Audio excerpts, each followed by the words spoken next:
Oh man, we do have a lot to get to today. The president has been busy and not in a particularly good way. Unfortunately, we'll get to all of that in just 1 second. First, let's talk about the fact that you are going to die. I know, happy holiday talk. It's right before the holidays. You're in a good mood, and then I remind you that you're going to plots one day. But this is why you should not have to think about life insurance or plotting in the near future. You should go over to Policy Genius right now.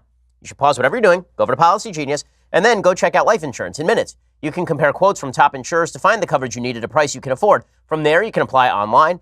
And the unbiased advisors at Policy Genius will handle all the red tape, leaving you free to do the things you actually enjoy, like not thinking about death and life insurance. And Policy Genius doesn't just make life insurance easy, whether you are shopping for disability insurance to protect your income, or homeowners insurance or auto insurance, they can help you get covered fast. If you've been intimidated or frustrated by insurance in the past, give Policy Genius a try. Just go to policygenius.com to get your quotes and apply in minutes. You can do the entire thing on your phone right this very instant. Go to Policy Genius. Again, the easy way to compare and buy life insurance. It is the responsible thing to do if you got a family, if you have life costs, if you're an earner in your family, you want to make sure that your family is taken care of. Go check it out right now, policygenius.com, to get your quotes and apply in minutes. Go check it out. All right, so the president's agenda is collapsing in the last month of the year. There's really no nice way to put this. The president's agenda in the last week has been just awful. It has. It's just been awful.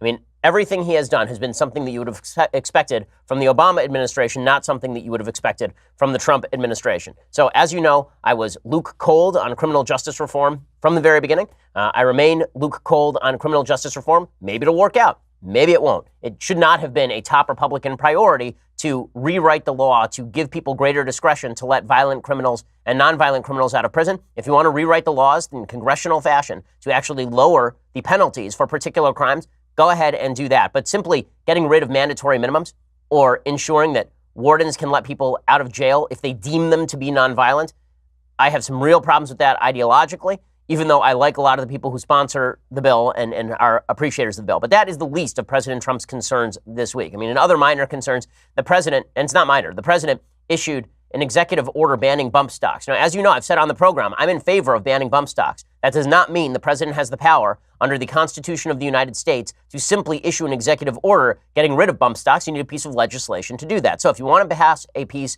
of bipartisan legislation to make that happen, he certainly could. He certainly could have made that happen. He did not. Instead, he did it from the presidency itself, from the executive branch. And just wait until Democrats start trying to do the same thing, issuing executive orders to curb the Second Amendment in minor or major ways from the seat of government in the White House. I do not think that that is good policy. But again, even that is the least of our concerns today. We begin with the border wall. So President Trump today basically went back and forth and back and forth and back and forth about whether he was going to sign a bill that would allow funding for the border wall. This is bad policy. The reason it's bad policy is because the president has been wildly inconsistent on what exactly he would sign. He has spent 2 years not holding the line on the funding for the border wall. He kept saying, oh, we'll kick it down the road. Oh, we'll kick it down the road. And then suddenly, when the right started yelling at him because he was about to sign yet another continuing resolution that did not include funding for the border wall, suddenly President Trump woke up and started tweeting about it this morning. Government by tweet is not how government gets done. Government by tweet is not how legislation gets done. If President Trump is really a deal maker, he should have gotten everybody in a room and he should have said, listen, what do I need to give up to get what I want? Instead, President Trump basically sits there and he tweets at his members of Congress, and then he says that he's okay with a continuing resolution, a clean continuing resolution, so the Senate passes one, and then it goes to the House, and the House is ready to pass one, and then after there's blowback for President Trump not vetoing such a bill, then he starts tweeting about it, and then members of the House start having second thoughts, and then they feel like they have to vote on a bill that would include $5 billion in border funding, and then that will probably fail, and then the president will sign the continuing resolution anyway. Whereas if he just held the line from the very beginning, there's a better shot that at least people are incentivized to do what he wants. President Trump went on a bit of a Twitter bender this morning and last night, in which he's very upset that people are angry at him. A lot of his allies are angry at him. People like Ann Coulter are very angry at him. Ann Coulter came out yesterday and she said she will not vote for President Trump without the wall. He promptly unfollowed her on Twitter. So here is Ann Coulter, one of the earliest Trump boosters, the author of In Trump We Trust, which is an amazing title for a book. Because again, that's supposed to be God, not Trump. No matter what you think of Trump, God should not be replaced with Trump in any sentence at all. But here's Ann Coulter talking about how she would not vote for Trump without the wall. And let me ask you this then, Ann Coulter. November, the second Tuesday after the first Monday in November 2020 comes along, and there's exactly as much wall built that day as there is today. Does Ann Coulter vote for Donald Trump for re-election? No, nor will, I think, most of his supporters. Why would you? So she's not the only one who has been saying this. Laura Ingraham has been incredibly critical. I was critical yesterday on the show. Mark Levin was very critical yesterday on his show. Rush Limbaugh was very critical. He said that Trump basically got rolled by the Democrats on the wall. Trump gets nothing and the Democrats get everything, including control of the House in a few short weeks. In fact, I just alluded to this, Trump is going to get less than nothing because this compromise strips out the $1.6 billion for the wall that the Senate Appropriations Committee had already approved weeks ago. That's gone, too. Okay, and this has caused Republicans in the House to actually say, okay, well, let's get together and let's fight for the wall. Mark Meadows, who was once considered a possibility for the president's chief of staff, got up yesterday and he said, listen, we made a promise that we were going to build this damn thing, so let's build the damn thing. Is it actually going to get built under President Trump? The answer is, in all likelihood, no. But here was Mark Meadows yesterday making the case. As I close out this particular special order, I think it's appropriate for us to remind the American people that there is a bad case of Potomac fever up here in Washington, D.C. They forget what they promised the American people, and yet what they must do is not forget this time.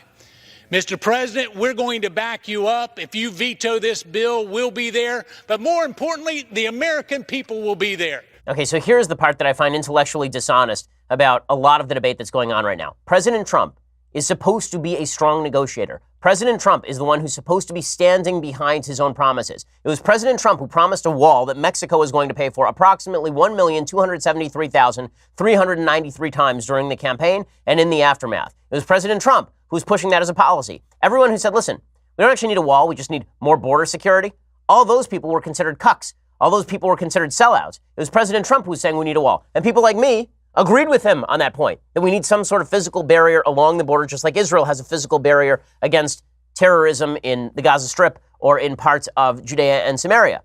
We all agreed with that. And then President Trump basically backed off of it.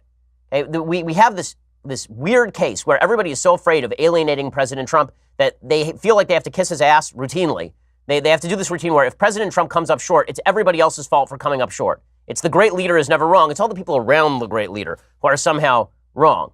But let's face this, okay? Democrats are celebrating today, and they were celebrating yesterday because they think they rolled President Trump. Nancy Pelosi was literally dancing her cares away at a Christmas party last night because she knows that she is beating President Trump at his own game in all of this. If you can't see this, it's actually Nancy Pelosi, doddering old Nancy Pelosi, shuffling around to Bye Bye Miss American Pie, which was written, a solid 73 years after she was born. So good for her that she's still capable of moving. She was dancing at a Christmas party last night. Seth Meyers, because all of our late night comedy must be dominated by politics, he was mocking President Trump yesterday for not getting the wall. You can see Democrats are very excited about this. They feel like Trump got played.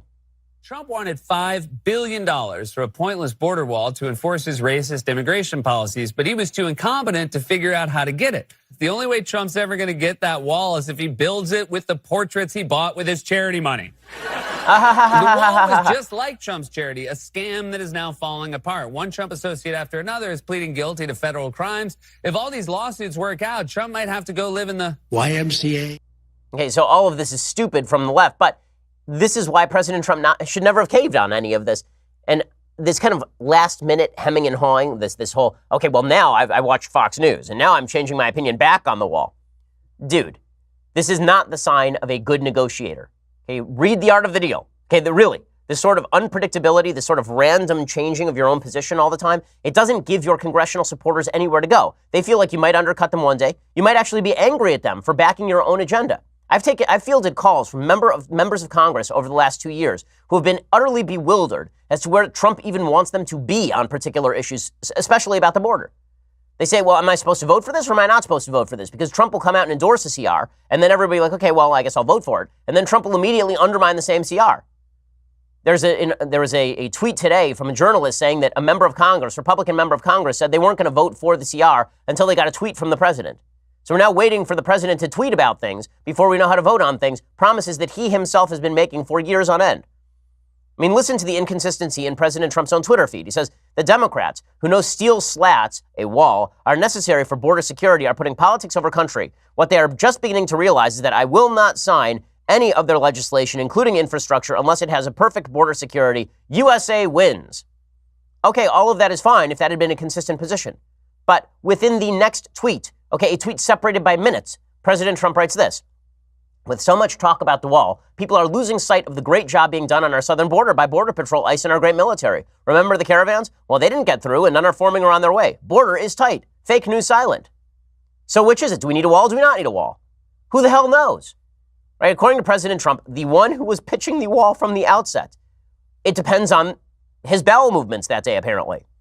President Trump then tweeted out, when I begrudgingly sent, now he's trying to blame Paul Ryan, of course. So after sending all of these mixed signals and coming to some sort of agreement with Republican leadership, now he's backing out of it, which means that, again, the House will probably pass some sort of bill or try to pass a bill with border funding. It'll fail, and then they'll pass a clean CR, and then Trump will sign the clean CR, and that's how this is probably going to go. President Trump says, when I begrudgingly signed the omnibus bill, I was promised the wall and border security by leadership. Would be done by the end of the year. Now, it didn't happen. We foolishly fight for border security for other countries, but not for our beloved USA. Not good.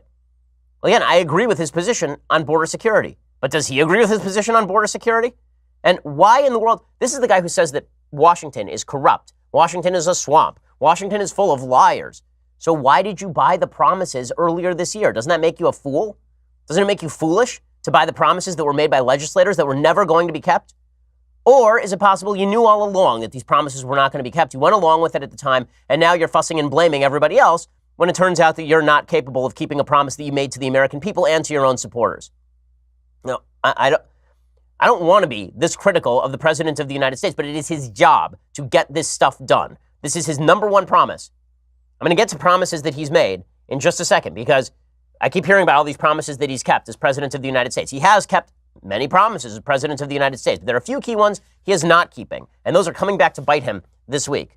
We'll get to that in just a second. First, we need to talk about your capacity to sleep well. So I know that you've gotten the best mattresses on the market, which I'm sure you've heard about on this show. I am sure that you have made sure that all your air is fresh because you have the best air filters, which you have heard about on this show. But the real question is, do you also have the best sheets on the market? We're never going to agree on everything, but everyone should be able to agree you need a better night's sleep. And sheet quality does matter. I mean, people think that, okay, I'm just going to go down, get the highest thread count, everything will be great. That's not how any of this works. You need an actual great, comfortable pair of sheets. And the way that you can do that is go to Boll and Branch. Everything they make, from bedding to blankets, is made from pure 100% organic cotton, which means they start out super soft. They get even softer over time. You buy directly from them, so you're essentially paying wholesale prices. Luxury sheets can cost up to $1,000 in the store. Boll and Branch sheets are only a couple of $100. Even 3 U.S. presidents sleep on Boll and Branch sheets. I love my Boll and Branch sheets. They are so good that when we got Boll and Branch, we actually threw out all the other sheets we owned because it kind of ruined sheets for us. It was the only sheet we could actually sleep on. Sleeping is free. You can try Boll and Branch sheets for 30 nights. If you don't love them, send them back for a refund. So this is risk-free stuff.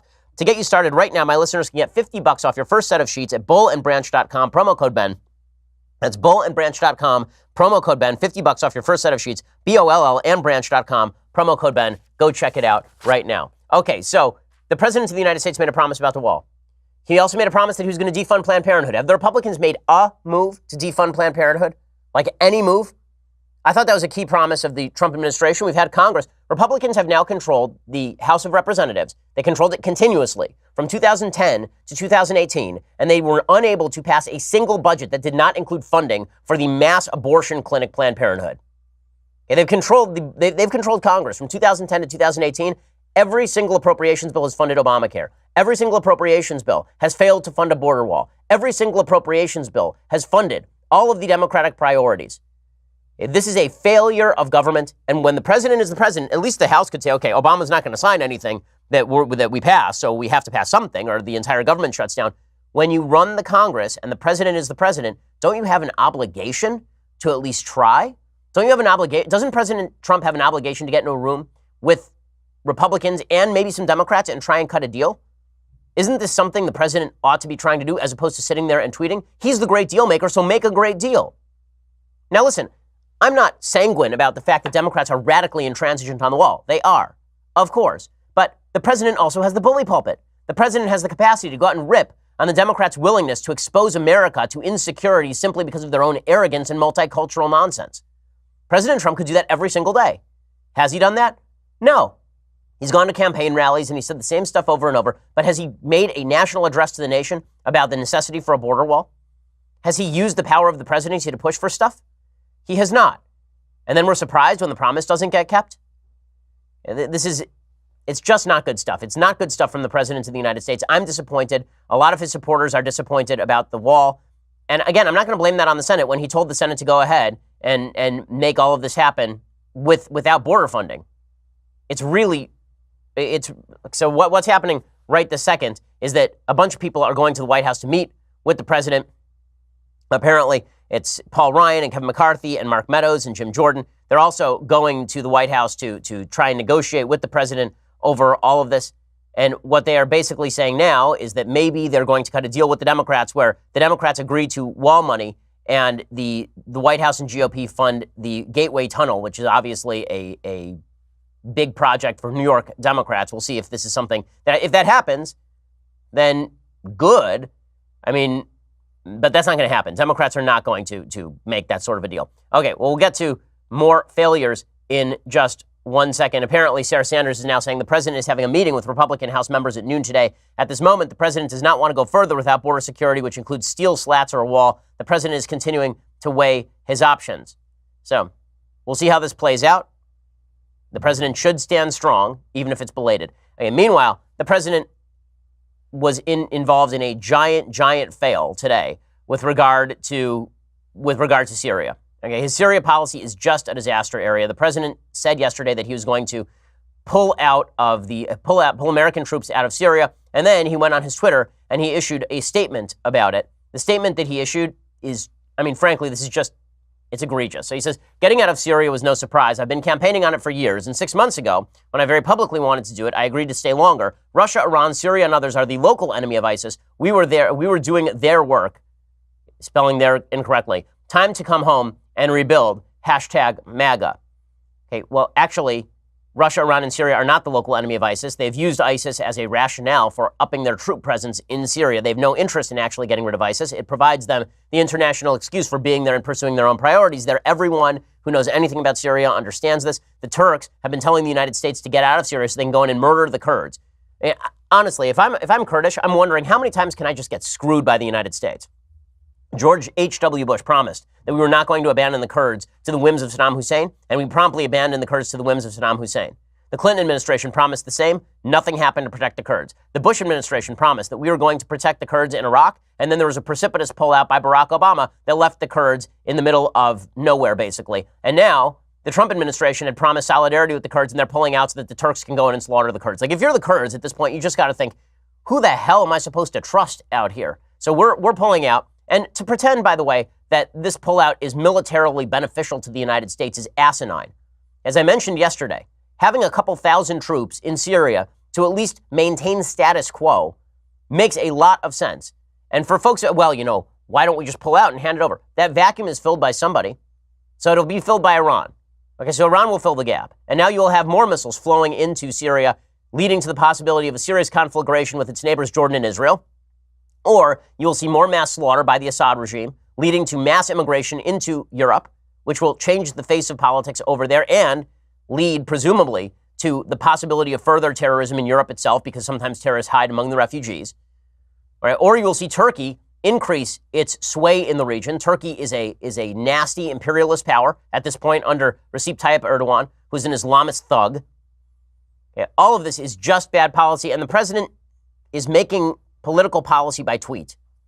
There's an article in the Washington Post today. It says, in April, President Trump repeated his campaign promise to end U.S. military involvement in Syria. I want to get out, he said. I want to bring our troops back home. In September, senior administration aides said at the time the president was persuaded to change course. Some 2,000 U.S. troops would stay in Syria indefinitely, not only until the Islamic State was defeated, but also until a political solution to the overall Syria conflict was in place. And in a key part of Trump's newly announced Iran policy, all Iranian forces and their proxies aiding Syrian President Bashar al-Assad had left the country. On Wednesday, Trump sent heads spinning within his own government and around the world by apparently reversing himself again.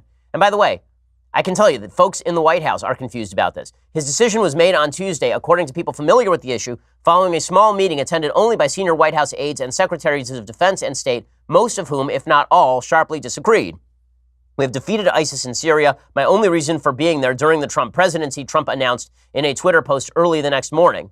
Stunned defense and diplomatic officials were left to confirm that Trump had ordered the immediate withdrawal of all U.S. forces. We are also apparently stopping our air operations to protect the Kurds.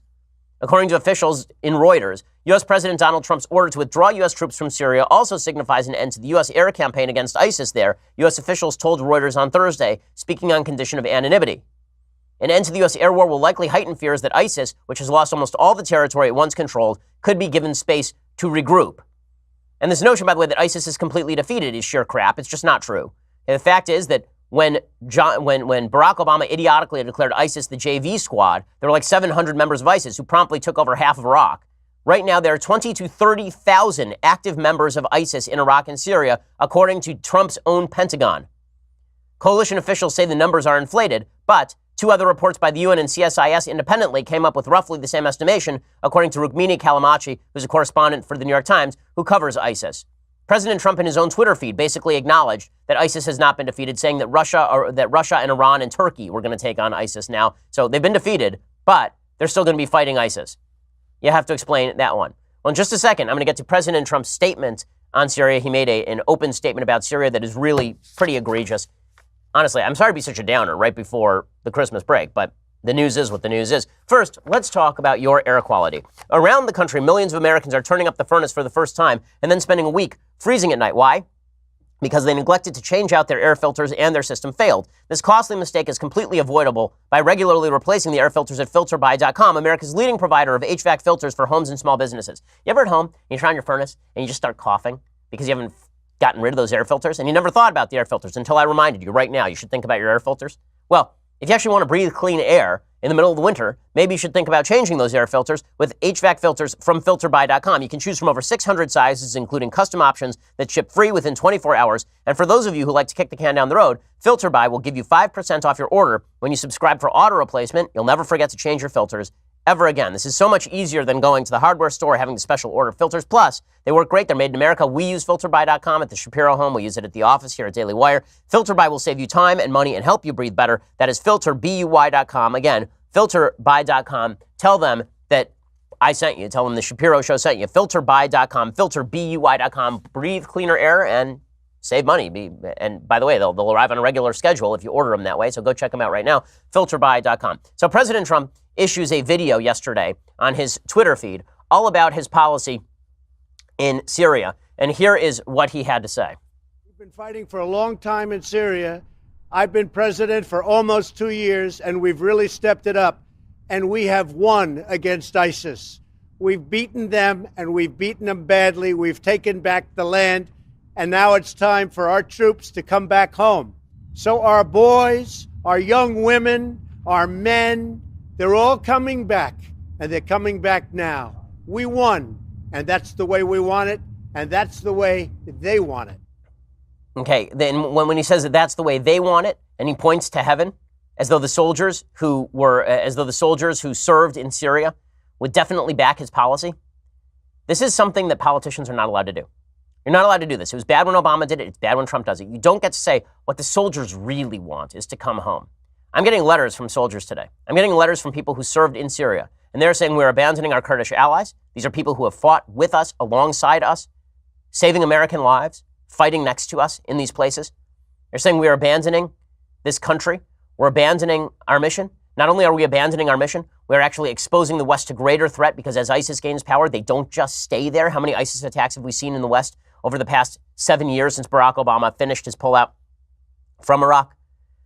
And it's unseemly at the very least to be suggesting to use the authority of people who are dead to back your own political program, almost no matter what the political program is unseemly at the very best and gross at the very worst. It's just, again, none of this holds. None of this holds. The Syrian policy doesn't make any sense. There was no great demand to pull 2,000 troops out of Syria except by Rand Paul, who's an isolationist. And once the situation has been solidified, why you would abandon that for Turkey is beyond me. And that's the other thing, is that there are reports today that President Trump really did this in order to appease the Turks.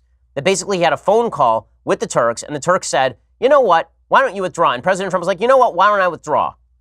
Like that is unacceptable. The Turkish government is one of the worst actors in the Middle East. I know there are a lot of bad actors in the Middle East. The Turkish government is definitely one of them. The only potential upset in recent days, according to the Washington Post, was a threat by the Turkish President Recep Tayyip Erdogan, who spoke with Trump at the Group of 20 summit 3 weeks ago and again on the telephone Friday to send troops across the border to attack the U.S. allied Kurdish forces in northeast Syria. Officials with familiar with the Friday call said that Erdogan, among other things, had stressed to Trump that the Syrian Kurds were terrorists allied with Kurdish separatists in his own country and asked why the United States was supporting them rather than its NATO ally.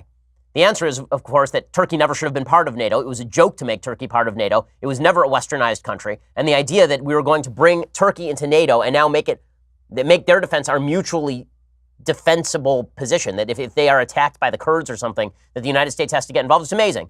We're supposed to now worry about Turkey as a NATO ally while we don't worry about Latvia, Estonia, or Lithuania as a NATO ally under Russian threat. It's unbelievable. Apparently, Erdogan noted that the Islamic State had been vanquished and questioned the need for an ongoing U.S. troop presence, saying the Turkish troops already massed on the Syrian border could handle any problem there. Apparently, the call and the withdrawal were definitely related, according to officials inside the White House. This is the only, by the way, ally of the United States in the region that cares at all, that is happy at all about this decision is Turkey. And they are not really an ally, as I've already noted. They're an Islamist country that has now arrested 100,000 dissidents over the last couple of years in a seizure of power by Erdogan, who is one of the worst actors in the region. Lindsey Graham, who's been a reliable Trump ally on foreign policy and nearly everything else, came out and ripped President Trump yesterday. The decision today by the president, and I think it was his alone, I think is disastrous to our own national security. I am shocked by this. I think this is a decision that is against sound military advice. To say they're defeated is an overstatement and is fake news. So what you have done, in my view, is set us back. So who's happy today? Russia's happy today. Iran is happy today. Turkey is happy today. You know who's not happy today? The Kurds, the Israelis, the Jordanians, the Saudis, the Egyptians, and basically all the allies that we actually have. Those people are very unhappy today. All of the people who hate the United States are pretty happy today. Terrible move by President Trump. I understand he's trying to do an Obama circa 2010, 2011. He thinks he's going to win over people on the left if he withdraws from Syria. It's not going to happen. That was a war that we were actually winning. If you're going to talk about withdrawing troops, at least make the argument about Afghanistan or something. I think that there's a better argument for Afghanistan than there is for Syria, although I don't think there's a great argument for either. The minute we leave Afghanistan, the Taliban takes over and Al-Qaeda's back. But this notion that you can simply pull troops out willy-nilly from places without any further consequences is just ridiculous. This has been the constant lesson of the last 30 years. That doesn't mean you can nation build every place. It doesn't mean that we can afford to put hundreds of thousands of boots on the ground in all of these places. But if with a stable force of 2,000 people, you can lock down these areas and prevent ISIS from becoming a regional threat and an international threat again, that seems like a pretty fair bargain to me. And there's always this perspective about people who serve in our military that they're sort of pawns in the game of life. And it's just stupid. I mean, these people say, oh, well, our poor troops, bring home the troops. Have these people ever met troops? Like, really, I spend a lot of time talking with people who are in the American military, right? Not only because I give a fair bit of money to American military charities, but also because we have a lot of folks in the military who listen to the show.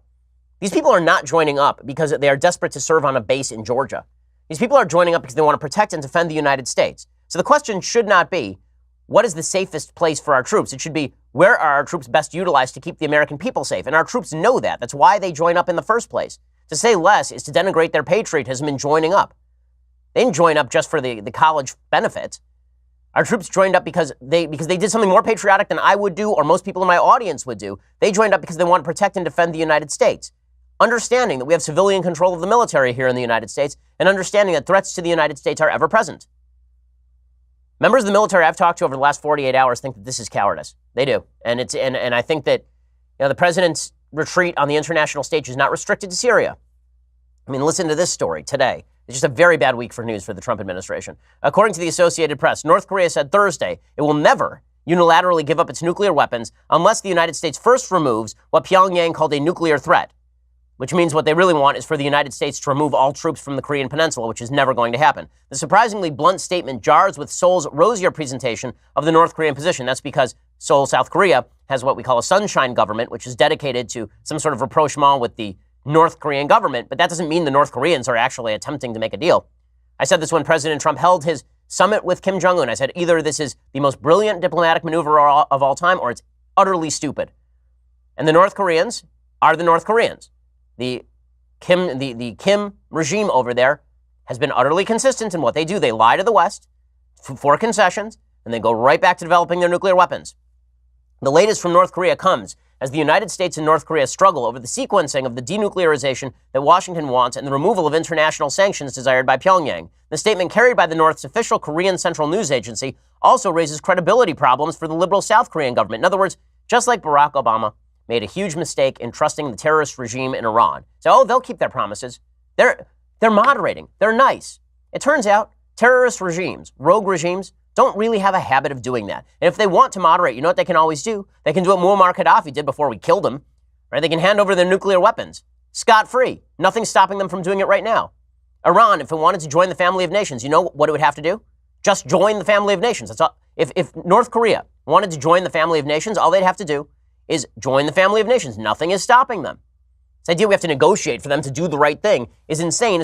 Are we or are we not the most powerful country in the history of the world? Do we or do we not have the most powerful military in the history of the world? Are we or are we not the most powerful economy in the history of the world? We're acting in the Obama administration, and we weren't acting like this under Trump, but now in the last week we are. Do we have leverage or do we not? Right, this is a question with Saudi Arabia also. When Mohammed bin Salman had a Saudi citizen killed and it became public, and then we acted as though we need the Saudis more than the Saudis need us. If President Trump is a guy with swagger, right? I mean, that is his thing. So why not swagger on the world stage? I didn't mind that when I liked that about President Trump. I liked it about George W. Bush, by the way. The United States ought to have a little bit of swagger on the world stage. Why? Because our values are superior to the values of North Korea or Iran or Turkey or the Syrian government, right? Or Saudi Arabia or any other country, frankly. Doesn't mean we don't need allies. And it also means that we ought to be using our leverage where appropriate. But instead, it seems like we're afraid to use our leverage. Why do I say that? Because North Korea is openly stating now they're not going to denuclearize without the United States leaving the Korean peninsula. The statement says the United States must now recognize the accurate meaning of the denuclearization of the Korean Peninsula and especially must study geography. When we talk about the Korean Peninsula, it includes the territory of our republic and also the entire region of South Korea, where the United States has placed its invasive force, including nuclear weapons. When we talk about the denuclearization of the Korean Peninsula, it means the removal of all sources of nuclear threat, not only from the south and north, but also from areas neighboring the Korean Peninsula, meaning they want us to remove our presence in Japan. And so that's what they want also. So what is the Trump administration's response to all of this? Breaking this morning. U.S. hopes Kim-Trump summit could take place in early 2019. I don't know what to, honestly, I don't know what to say is the motivating factor here. It makes no sense to me. I think that it cuts against everything that President Trump has purported to be on foreign policy. So we've got the wall situation falling apart for him. We've got the Syrian situation falling apart from him. We've got the North Korean situation falling apart from him. What do all of these have in common? President Trump billed himself as a man who would not cave. And what we have seen in the past week is caving and caving and caving and caving. Mr. President, stand strong. These are things you promised. You promised to keep the American people safe. That promise means more than a dumb promise to remove troops at whim from a place in the world where the troops were actually doing some good and abandoning our allies in the process. You made a promise to build the wall, so build the wall. All of this it's got to be maddening for Trump supporters. It should be maddening for Trump supporters. And if not, if you're a Trump supporter, you should ask yourself why you're not maddened. Are you not maddened because we're so invested in President Trump just as a person that we don't care what he does politically? Or because we've convinced ourselves that every choice is a binary, that we can't push President Trump for better? That every time something President Trump does is wrong or bad, that we have to say, but the Democrats would be worse? The Democrats aren't in office right now. You know who is? A guy named President Trump. That means it's his job to do what he said he was going to do.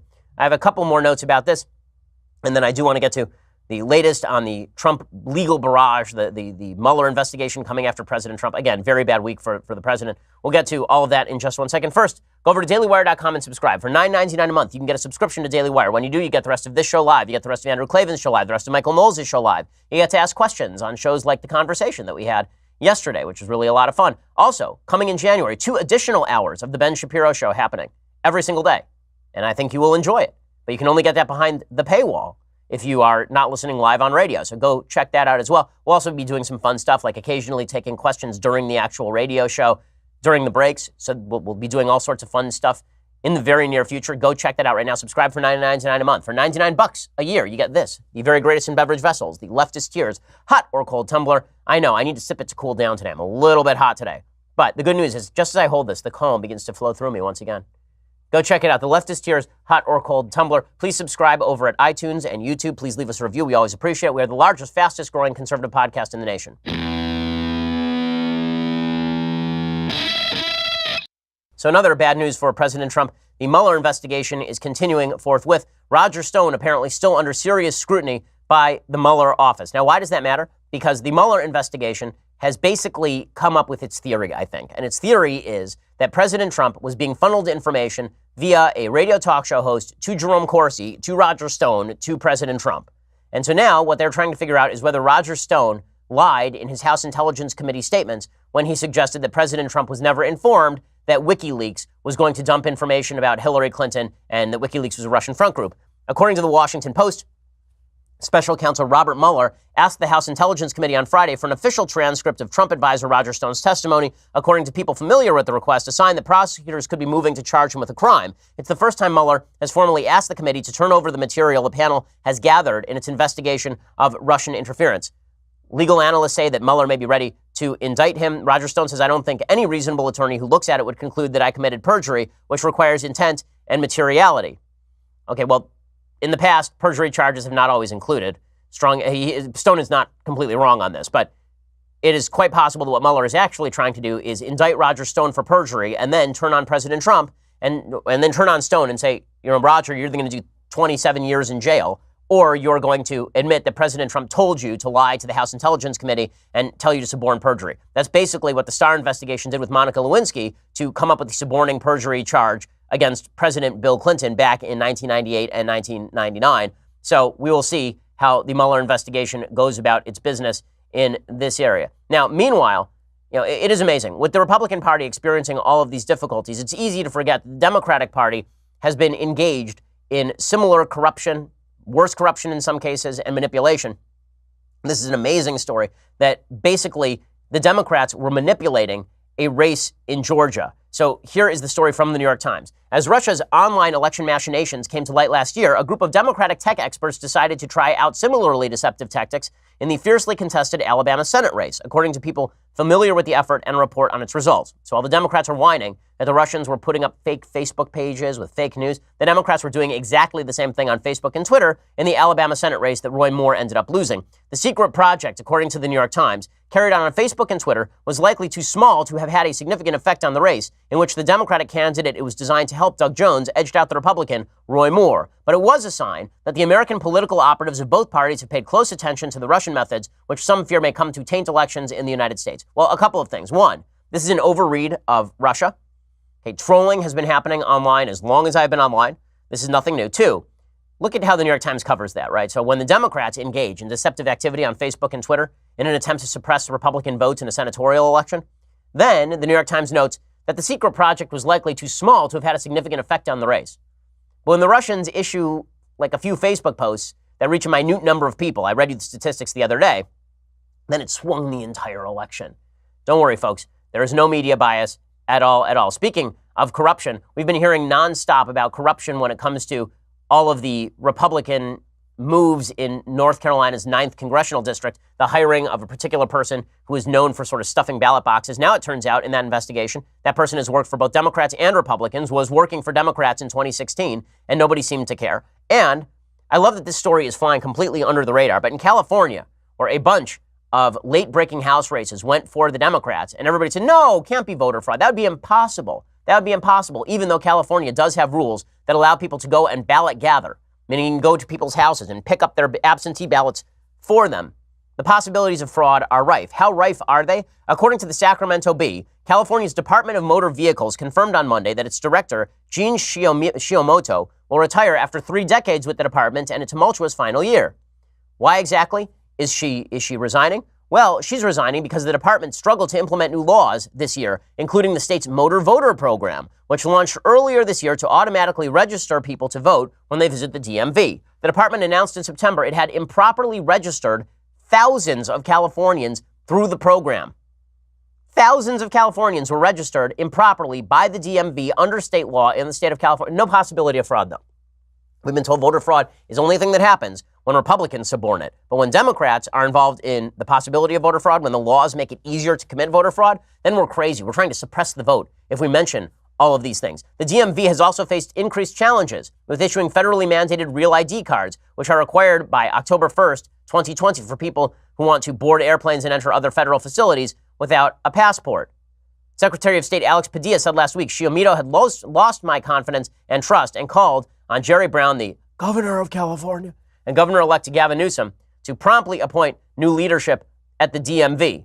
So the DMV is just a crap show in the state of California, but more importantly, corruption does not only exist on one side of the aisle, despite what the media would have you believe. Corruption certainly exists on the left side of the aisle. When you mention this, then Democrats say that you're trying to suppress votes. If you mention that voter fraud is a real thing and that people can gather ballots, like literally just go door to door gathering ballots, and we don't know what happens between the time those ballots are gathered and the time those ballots reach their final destination, if you mention that, it's because you're trying to suppress votes. But if Republicans do the same thing in North Carolina, then obviously what you're talking about is voter fraud, serious voter fraud. If the Russians are attempting to manipulate things via Facebook pages, it affects the entire 2016 election. But if Democrats do the same thing in Alabama in the middle of an election, in a senatorial election, then the effect is probably too small to have swung the election. How do we know that? Well, because the New York Times says so. You wonder why people don't trust our institutions? This is why people don't trust our institutions of media. They're losing trust in voter integrity. They're losing trust in the function of government because everybody makes promises and no one keeps any of the promises. All of this should be deeply disturbing to Americans who care about the functioning of the federal and state governments. Okay, time for a couple of things that I like, and then we'll get to some things that I hate. So as I've mentioned earlier this week, it's time for some calming music after that show. So things I like this week. Beethoven was born this week, so it's Beethoven's birthday. That means that we're doing all Beethoven all week. This is one of my favorite piano sonatas, one of his, it's still famous, but one of his lesser-known famous piano sonatas, if that makes sense. This is his piano sonata number 21, the Waldstein Sonata. Emil Gilels again on piano, one of my favorite pianists. I love this piece so much. It is fantastic. This is the last movement of the Beethoven Piano Sonata number 21, the Waldstein Sonata.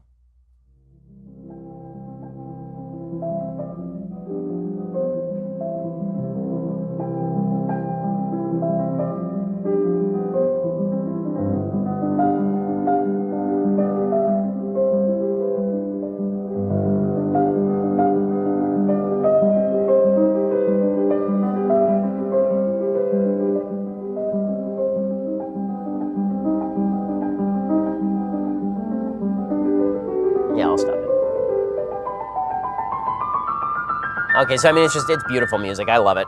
So go check that out if you need to be calmed a little bit today, because it really is good stuff. Okay, other things that I like. So whatever you think of Speaker Paul Ryan, and I've not been supremely happy with his performance as Speaker because I don't know, that there's ever been a Speaker of the House that I'm fully happy with. It's a difficult job for sure. But Paul Ryan's farewell address was very good yesterday. So he gave his farewell address on the floor of the Congress. He is obviously leaving his job. Whatever you think of Paul Ryan, his comments about where we need to fix the country are exactly right. It is not inside government. This is what I've said repeatedly. It's the case that I make in The Right Side of History, my new book that's coming out in March, which you should go check out at any bookseller, including Amazon, Barnes & Noble, any of them. Go check it out there. It was the number one trending book on Amazon yesterday, so thank you for that. But everybody should go pick it up. It's great, if I do say so myself, and I wrote it. But Paul Ryan made the case basically that our focus on Washington, D.C., our focus on politics ignores the fact that the country is really built outside of government. What we really need to focus on right now is rebuilding the social fabric in our neighborhood and our communities.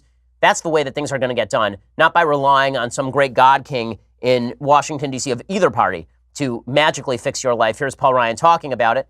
And this is part of the problem with being Speaker of the House, is as Speaker of the House, people are constantly berating you, get things done, when in reality, the congressional system was built not to get things done. And the massive growth in government we've seen over the last 80 years has been a serious problem in trying to walk back. It's almost impossible to walk back, or at least very difficult, which is why Paul Ryan, who came in to office promising entitlement reform, has spent his entire career fighting for it and failing. Here's Ryan, though, talking about what really needs to happen in society if we are to rebuild the level of trust necessary for a functioning civilization. What a country where someone of an unassuming Midwest upbringing gets the chance to be a part of all of this. What a country. You can pursue whatever your passion is wherever it takes you. I mean, that's the American idea, isn't it?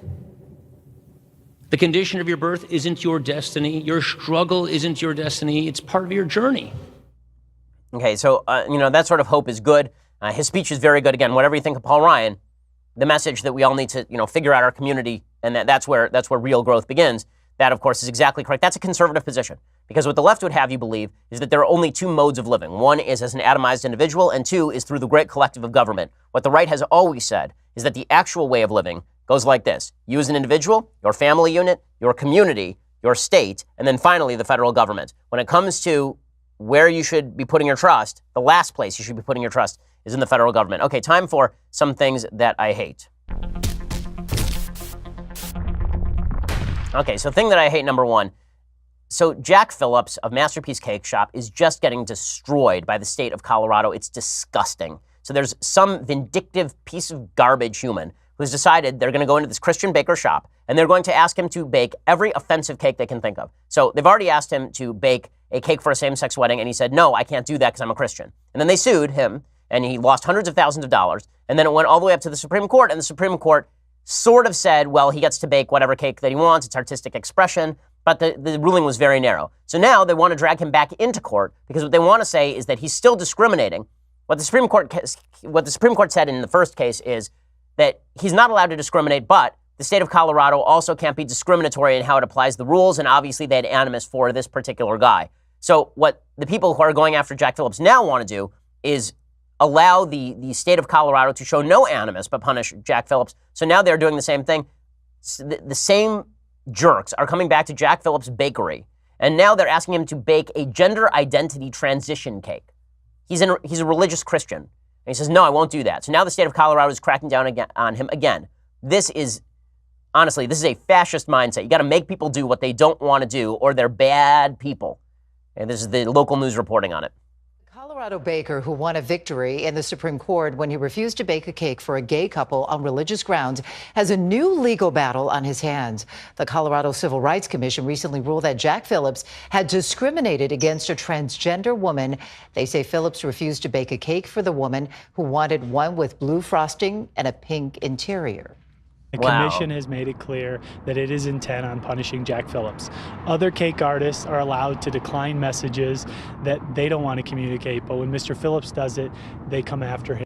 Okay, so the problem here is not a double standard. So I know that the lawyers are making the case that it's a double standard because that's how the Supreme Court ruled. The real problem here is no baker should be forced to bake any cake they don't want to bake for any purpose. Okay, that's what freedom is called. I don't believe the federal government or the state government should be forcing people to engage in business with people they don't want to engage in business with. I know that's a controversial position because people say, okay, what about racists who don't want to serve black people? Or what about anti-Semites who don't want to serve Jews? And my answer is, go to a different bakery then. Those people's businesses will fail because people will rightly say, I don't want to shop at a cake shop that won't serve black people or won't serve gay people or won't serve Jewish people. Okay, this is where the free market comes in. Freedom of choice involves allowing people to choose to do things you don't like. And if you don't believe that, then you might want to re-examine your assumptions about how wonderful you are as a human, because somebody could come along and try to force you to do something that you don't like. The sword cuts both ways. Okay, other things that I hate today. So there was a tweet that came out yesterday, and it was a picture of Rachel McAdams. So I don't want to rip on the person who sent the tweet. I want to rip on, I think it was Vogue magazine that did this. I want to rip on the photo shoot itself. So it's a tweet of Rachel McAdams in heavy makeup, wearing basically a sexy bra, and then nursing. She's got breast pumps on both her boobs. And a lot of people are saying, oh, look at the feminism. Look at the feminism. So a couple of things. First of all, well, I think that breast milk is wonderful and has certain medicinal advantages. Plenty of babies grow up on formula. Plenty of women don't have time to pump, and that is not a rip on the parent. So this kind of virtue signaling with breast pumping is really silly. Second of all, breast pumping in Versace, like who does that? Like this is the statement you need is a rich actress, a super rich actress who apparently sits around in like random hotel lobbies breast pumping while wearing Versace. If I'm going to talk about, heroism in breast pumping, my wife, who is a doctor, it turns out, would pump for our second child because she was in medical school and residency when she had our kids respectively. For my son, my wife would pump in the closet at the hospital between hospital shifts. And so that's a little more impressive and a little more feminist than, Rachel McAdams, who's exorbitantly wealthy, works reading other people's lines, sitting there wearing makeup and like the virtue signaling of breast pumping is just, I'm sorry, it's tiring. It's tiring. I think that women who do it are doing something cool. I think that's great. There are women at the office who breast pump, and we provide a space for them to do it. I think that that's wonderful. But the whole virtue signaling, I'm better than you because look at me, I'm a feminist because I breast pump. All right, whatever, man. No. And I'm less than impressed by the Vogue virtue signaling of she's fierce because she breast pumps while wearing a Versace. You know, I have a lot more respect for women who breast pump and just don't make a big fuss out of it. Like, I have a lot of respect for that. That seems to me, there's a lot of virtue signaling around early motherhood and pregnancy. I see the same thing sometimes with, there's this class of women who do this whole, if you do natural birth, right, you don't use an epidural, you do natural birth, then this makes you a better person. Say, why? Why? Like, experiencing more pain makes you, all this is just silly talk. Okay, so there's that as well. Okay, final thing that I hate today. So there's a tweet that somebody sent out yesterday that is utterly insane. Okay, there's a picture of these migrant kids. These migrant kids have arrived at the border. And in order to keep track of them, and so that people are not switching their IDs, the Border Patrol has been writing numbers on their arms. Well, obviously, this has sort of echoes of the Nazis putting numbers on people's arms. Right? That's the idea here. So some moron tweeted out about this and suggested that and they tweeted out this picture. They said the only reason people cared about the Holocaust is because it had white victims. Okay. A couple of things about this. One, the Jews were specifically murdered during the Holocaust because they were not considered white by the prevailing dominant culture at the time. Two, these kids are not going to be sent to gas chambers with their entire families murdered and cremated. Many of them will become asylum refugees in the United States. Many of them will not. But read another book. You know, I say this about Harry Potter a lot. People are always, oh, isn't this just like Harry Potter? No, it's not just like Harry Potter. You're an idiot. Okay, well, read another book. Read another book, okay? Not everything is the Holocaust. It's not the Holocaust when people come to the U.S. border, are made to wait in line, have in magic marker something written on there, not a permanent tattoo, magic marker. I've written memoirs with Holocaust survivors. You know how dismissive and derisive it is to suggest this? But this idiot's tweet, this guy named Faux Khalif, he tweeted out, I will say it again, y'all only care about the Holocaust because the victims were white. 35,000 likes on Twitter, 17,000 retweets. Just idiotic. So, garbage opinion, dude. But, you know, I guess that's the way we go now. Everything is the Holocaust. Everything is Hitler, except for actual Holocaust and Hitler. That's not actual. That's not actually bad, I guess. That's not as bad anyway. All right, well, we will be back here tomorrow. I hope that the news turns. I hope that we have much more great things to report to you before we leave for our Christmas vacation. If not, we'll be here anyway. So we'll see you then. I'm Ben Shapiro. This is The Ben Shapiro Show. The Ben Shapiro Show is produced by Senya Villarreal, executive producer Jeremy Boring, senior producer Jonathan Hay. Our supervising producer is Mathis Glover, and our technical producer is Austin Stevens. Edited by Alex Zingaro. Audio is mixed by Mike Caramina. Hair and makeup